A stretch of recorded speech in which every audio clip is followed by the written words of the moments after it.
ಈ ಬೇಸ್ಮೆಂಟ್ ಲೀಕೇಜಸ್ಸು ಅಥವಾ ಬೇಸ್ಮೆಂಟಲ್ಲಿ ಸ್ಟಿಂಕಿ ಸ್ಮೆಲ್ ಬರುತ್ತೆ. ಅದು ಏನಕ್ಕೆ ಬರುತ್ತೆ ಅಂತ ಹೇಳಿದ್ರೆ, ಇವಾಗ ಇಲ್ಲಿ ಎಕ್ಸ್ಕವೇಟ್ ಮಾಡಿ ನೋಡಿದಾಗ ಇಲ್ಲಿ ಬ್ರಿಕ್ಸ್ ಇತ್ತು.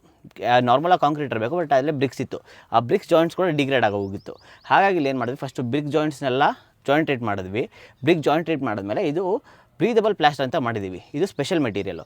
ಇವಾಗ ಇಲ್ಲಿ ನೋಡ್ತು ಅಂತ ಹೇಳಿದ್ರೆ, ನೀರು ಹಾಕಿದಾಗ ಇಲ್ಲಿ ಏನು ಅಬ್ಸರ್ವ್ ಆಗಿದೆ ನೀರು ಮೇಲೆ ಸರ್ಫೇಸಲ್ಲಿ ಹೋಗ್ತಾ ಇದೆ, ಬಟ್ ಬರೀ 1 mm ತನಕ ಮೇಲೆ ಪಾಸ್ ಆಗೋಲ್ಲ. ಇದು ಬ್ರೀದಬಲ್ ಪ್ಲಾಸ್ಟರ್ ಅಂತಲೂ ಹೇಳ್ತೀವಿ ಇದನ್ನು. ಯಾಕೆ ಅಂತ ಹೇಳಿದ್ರೆ, ಇದರಲ್ಲಿ ಪೋರ್ಸ್ ಎಷ್ಟಿರುತ್ತೆ ಅಂತ ಹೇಳಿದ್ರೆ, ನೀರು ಒಳಗೆ ಪಾಸ್ ಆಗೋಲ್ಲ.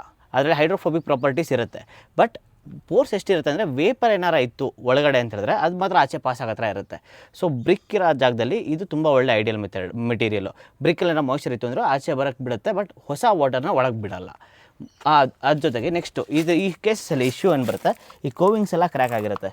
ಸೊ ಕೋವಿಂಗ್ ಮಾಡಿ ಇಲ್ಲಿ ಪ್ರಾಪರ್ ಮೆಷಲ್ಲಿ ಟ್ರೀಟ್ ಮಾಡಿ ಇದಿಷ್ಟು ಹೋದ್ಮೇಲೆ ನೆಕ್ಸ್ಟು ಪ್ರೊಟೆಕ್ಷನ್ ಇಟ್ಬಿಟ್ಟು ಬ್ಯಾಕ್ ಫಿಲ್ಲಿಂಗ್ ಮಾಡ್ತು ಅಂದರೆ ಈ ಥರ ಪ್ರಾಬ್ಲಮ್ ಸಾಲ್ವ್ ಆಗುತ್ತೆ.